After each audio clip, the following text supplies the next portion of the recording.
tenho feito algumas perguntas um pouco mais descontraídas no começo dos bate-papos. Sempre consulto o meu entrevistado antes para ver se ele se sente confortável.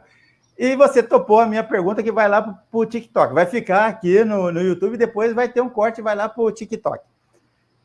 Saulo, o design inteligente, os defensores do design inteligente, aqui no Brasil, eles causam um certo desconforto ou de certa forma, envergonham os cristãos da academia? Como é que você vê essa questão? Eu acredito que a gente pode levar para dois momentos. O primeiro momento é aqueles que trabalham dentro do tema científico, né? Seja na área da biologia, como nas outras áreas das ciências naturais, eles conhecem ciência e vão perceber muitas fragilidades no design inteligente, especialmente em não conseguir propor soluções, somente propor situações para poder desacreditar ou para poder problematizar, né? Agora, tem aqueles que estão, às vezes, em uma área adjacente, não trabalham necessariamente com isso, estudam um pouco sobre esse tema e acabam defendendo bandeiras por envolvimento com associações ou com instituições, né? Isso ocorre e faz parte da nossa democracia e também da liberdade de opinião. Contudo, aqueles que estão produzindo conhecimento, especialmente na área biológica, entende que realmente isso não tem muito futuro, não tem como ter contribuição científica, né? Ao mesmo tempo, a gente percebe que, por parte de alguns, às vezes falta uma mente aberta, ou pode até faltar um pouco de honestidade intelectual, de você poder realmente considerar os argumentos prós e contras, e você dizer o que realmente está contribuindo para a ciência, e não somente para a minha crença particular, né? Eu creio que essa seria uma possível conversa que pode ser feita, e com certeza, com muito respeito, porque muitas das vezes alguns pegam determinados argumentos do design inteligente e que tem uma correção mesmo, né? Só que, no conjunto do todo, é que tem que ser analisado, não pode ser analisado só no pontual, e aí ver qual é a contribuição para a ciência que está trazendo. Eu queria começar essa nossa prosa.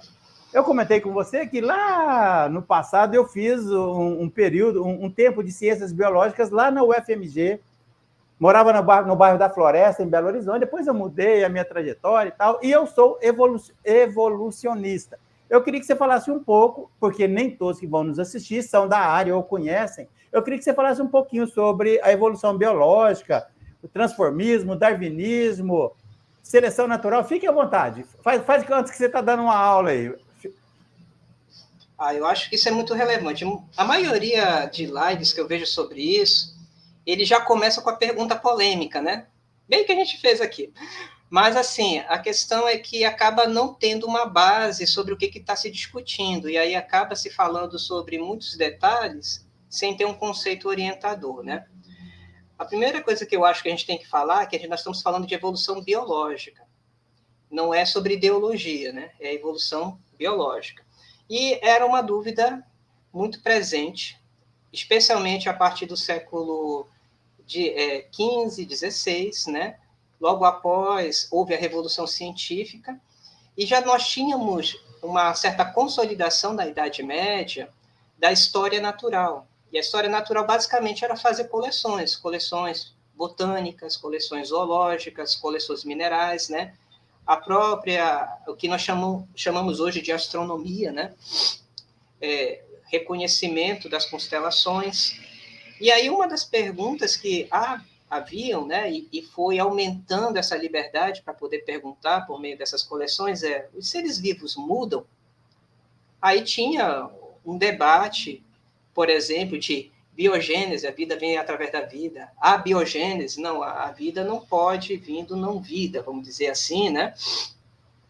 E a gente vai começar a reparar sobre a consolidação de determinadas evidências, especialmente em contextos de países que puderam formar universidades, países que tinham uma certa estabilidade política que permitiam conversar sobre determinados elementos da natureza e não ter uma perseguição religiosa por isso, né? Ou ter uma perseguição política também por isso. Uma das razões, por exemplo, de por que a ciência, como nós conhecemos hoje, a ciência moderna, surge na Europa e não surge na China, por exemplo, que era mais desenvolvida tecnologicamente em alguns fatores, né?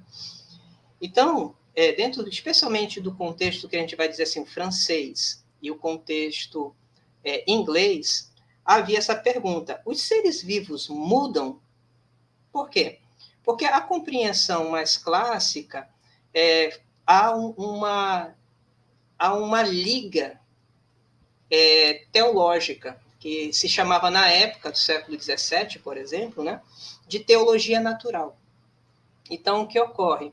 Teologia natural não era fazer uma teologia para evangelizar, vamos assim dizer, né? Era tipo assim, se fazia descrições sobre a natureza e tinha um certo fôlego para que nessas descrições pudesse apontar para o louvor da glória de Deus. E dentro dessas proposições havia uma resposta, né? Que Deus criou todas as coisas, né?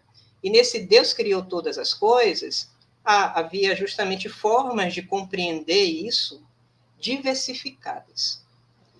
E essas formas de compreender isso de maneira diversificadas estava mergulhada em um caldeirão de filosofias e novas ideias da modernidade.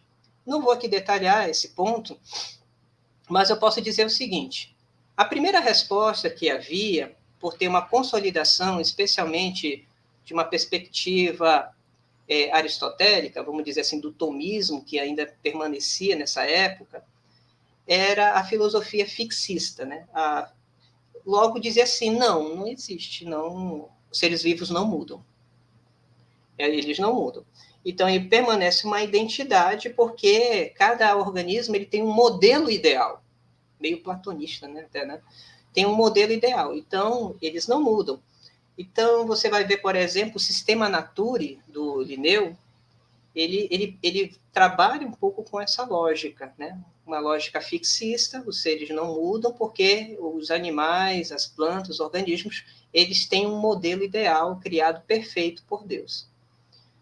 Só que, com a consolidação dessa ideia aí vamos dizer assim, da paleontologia, século XVI, XVII, que na verdade é geologia ainda, e ainda com a história natural, especialmente de zoólogos, percebendo que em camadas de solo aparecem determinados organismos que nós não encontramos mais, e não encontramos alguns animais de hoje em alguns estratos que estavam lá, começou a ter alguns embates perguntando sobre a Terra realmente ela tem um tempo ligado, como é conhecido pelo relato bíblico, de alguns milhares de anos, ou tem mais? Como justificar esses animais, ou plantas, ou seres? Então começou a ter esse burburinho. A gente vai poder detalhar essa história um pouco mais à frente, mas eu posso dizer o seguinte: daí veio uma linha que a gente chama de linha evolucionista. Dessa linha, nós temos o primeiro conceito, que é transformismo, e depois o conceito que seria o que nós conhecemos hoje de evolucionismo. A consolidação do conceito de evolução, ele já vai se dar quase no século XX, 19 para 20, com a seguinte ideia: evolução, ele tem a ver justamente com a proposição que populações de organismos, eles mudam ao decorrer do tempo. Por quê? Porque ao decorrer do tempo, determinada população de organismos, eles vão estar lutando pela sobrevivência no meio ambiente. E esse ambiente muda ao decorrer do tempo. Aqueles que se adaptam melhor e reproduzem e podem, por meio dessa reprodução, transmitir essas características de adaptação, sobrevivem. Aqueles que, pelo ambiente, pela necessidade de adaptação, não conseguiram se adaptar, eles gradativamente vão reduzindo no ambiente e alguns deles até desaparecem, deixam de existir. Ocorre uma extinção. Quando estou falando, então, de evolução, eu estou falando nesse sentido, né? No sentido mais clássico, né? Que não é sobre o indivíduo, mas sim sobre a população. Uma população de indivíduos, né? De espécies, no caso, que se reproduzem entre si, que consegue produzir descendentes, para no qual aquelas características que estão naquela geração são transmitidas para a sua prole. Quando ocorre uma adaptação no ambiente, eles conseguem transmitir e vai ficando cada vez mais frequente porque aquela característica ela é favorável à adaptação para aquele ambiente que, ao decorrer do tempo, muda. A gente pode até fazer uma brincadeira agora. Está muito quente aqui em Manaus. Estamos já no mês passado e nesse mês nós tivemos a temperatura recorde, né, batida. Aí nós temos possibilidade de adaptar.